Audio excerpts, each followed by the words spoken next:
এক দেখাতেই পছন্দ হয়ে যাবে এবং এক দেখাতেই সবাই বলবে গাছে দুটি মুসম্বি লেবু ঝুলছে। কিন্তু এটা কিন্তু আপনাদের একটি ভুল ধারণা। আজকের ভিডিওতে দেখানো হবে যে গাছ ভর্তি ফল কিভাবে আনানো যায়, পাশাপাশি এই ফলটি মুসম্বি না পাতিলেবু সেটি আপনারা অবশ্যই কমেন্টসে জানাবেন। এবং আজকের ভিডিও থেকে আলোচনা হবে যে গাছে ফলের আকার আকৃতি, অর্থাৎ গাছের ফলের আকার আকৃতি আকর্ষণীয় করে তুলতে আপনাকে কি পরিচর্যা করতে হবে, কীভাবে আপনার লেবু গাছে সঠিক সময়ে সঠিকভাবে খাবার দিতে হবে, সব কিছু নিয়ে থাকছে আজকের ভিডিওটি। মনোযোগ সহকারে ধৈর্য নিয়ে দেখতে থাকুন। Hello friends, welcome to my channel.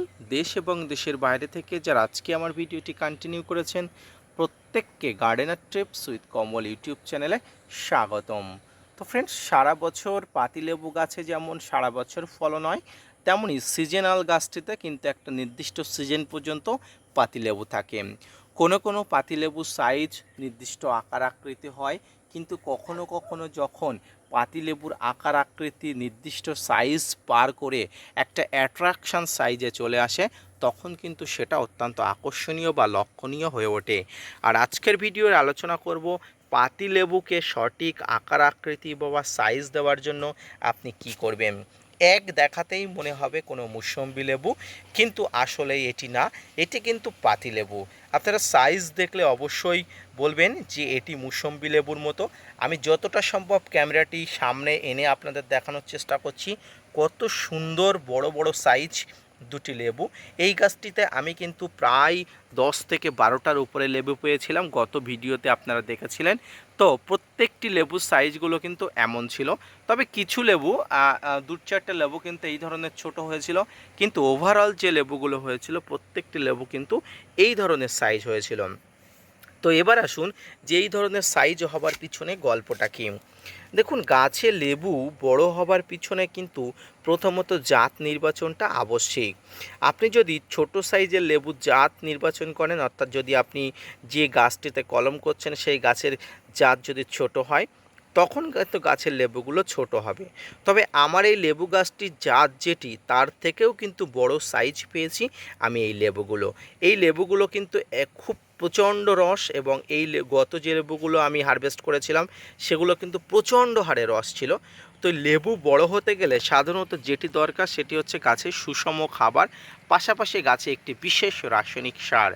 এই লেবুগুলো বড় হবার পিছনে যেমন বিভিন্ন ধরনের ম্যাক্রো মাইক্রো নিউট্রিয়েন্টের প্রয়োজন, পাশাপাশি কিন্তু সঠিকভাবে বেড়ে ওঠার জন্য সুষম খাবার প্রয়োজন।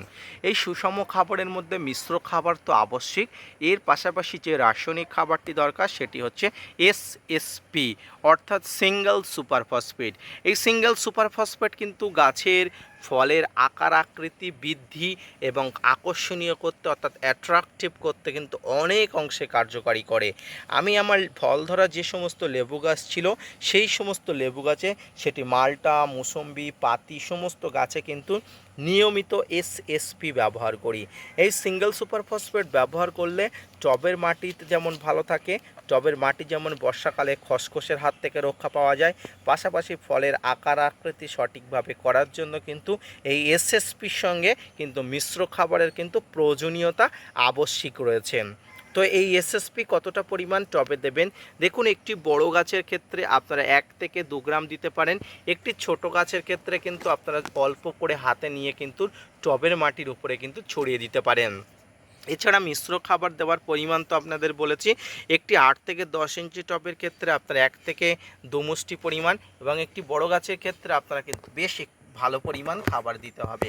তো আমার গাছটি যেহেতু ফল ধরা গাছ এবং অনেক ফল ছিল, সেক্ষেত্রে আমার গাছে কিন্তু 3 থেকে 4 মুষ্টি পরিমাণ খাবার গাছে সঠিক সময়ে দিয়েছি।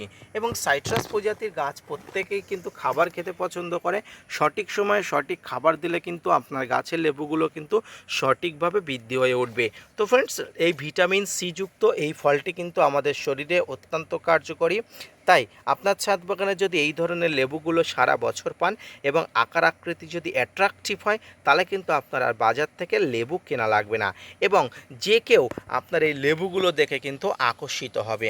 তো ফ্রেন্ডস, এইভাবে আকর্ষিত করার জন্য আপনারা এসএসপি ব্যবহার করবেন, অর্থাৎ সিঙ্গেল সুপার ফসফেট ব্যবহার করবেন। এর পাশাপাশি সঠিক সময়ে সঠিকভাবে গাছে কীটনাশক, ফাঙ্গিসাইড, বিভিন্ন ধরনের কীটনাশক, কীটপতঙ্গকে প্রতিহত করার উপায় যে প্রিভেন্টিভ আছে সেগুলো কিন্তু আপনারা নেবেন। তাহলে কিন্তু ছাদ বাগানের গাছ বড় থাকলে ফলের আকার আকৃতি সাইজ ঠিক থাকবে। এর পাশাপাশি আপনারা দেখবেন যে বর্ষাকালে যাতে টবের মাটিতে জল না জমছে, গাছে রুট রট না হচ্ছে, এই সমস্যা হবে। এবং এই লেবু গাছগুলো যখন হারভেস্ট করবেন আপনারা অবশ্যই ডালগুলোকে প্রুনিং করে দেবেন, কারণ নতুন ডালে আবার নতুন ফুল আসার সম্ভাবনা থাকে যদি গাছটি 12 মাসই লেবু গাছ হয়। যদিও আমার এই গাছটি 12 মাসই লেবু গাছ নয়, আমার গাছটি সিজনাল লেবু গাছ। আগামী সেপ্টেম্বর অক্টোবর মাসে আমি গাছগুলোকে আবার নতুনভাবে প্রুনিং করব এবং নভেম্বর ডিসেম্বরের পরে যে শীতের পরে নতুনভাবে গাছে ফুল আসে সেই ফুল আবার গাছে আসবে, এটি আমি আশাবাদী। তো এইভাবে আপনার ছাদ বাগানের লেবু গাছ, সেটা পাতিলেবু থেকে শুরু করে মুসম্বি লেবু বা মাল্টা, যে কোনো ধরনের লেবু গাছের কিন্তু সঠিকভাবে বৃদ্ধি বিকাশের জন্য আপনার সঠিকভাবে খাবার প্রয়োজন, আবশ্যিকতা। ছাদ বাগানে লেবু গাছের পরিচর্যা, লেবু গাছের আকার বৃদ্ধি, পাশাপাশি লেবু গাছকে সুস্থ সবল রাখতে আজকের যে উপস্থাপনাটি অবশ্যই আপনার কাছে ভালো লেগেছে। পাশাপাশি যদি ভিডিওটি ভালো লেগে থাকে এবং চ্যানেলটি সাবস্ক্রাইব করে পাশে থাকা বেল আইকনটি বাজিয়ে দেবেন এবং ভিডিওটি শেয়ার করতে ভুলবেন না, কারণ আপনাদের জন্য অনেক তথ্য নিয়ে অনেক কষ্ট করে ভিডিও বানায়। আপনারা যদি মোটিভেট করেন, ভিডিও বানাতে আগ্রহী হই এবং নতুন নতুন ভিডিও বানাতে উৎসাহী হই। দেখা হচ্ছে পরবর্তীতে নতুন কোনো ভিডিও নিয়ে, নতুন কোনো তথ্য নিয়ে, নতুন কোনো উপস্থাপনা নিয়ে। ততক্ষণ সঙ্গে থাকবেন। আর হ্যাঁ, গাছ ভর্তি এই ধরনের যদি পাতিলেবু ফলাতে চান তাহলে অবশ্যই আমার দেওয়া তথ্য অনুযায়ী পাতিলেবু গাছকে পরিচর্যা করুন, অবশ্যই উপকৃত হবেন। ধন্যবাদ।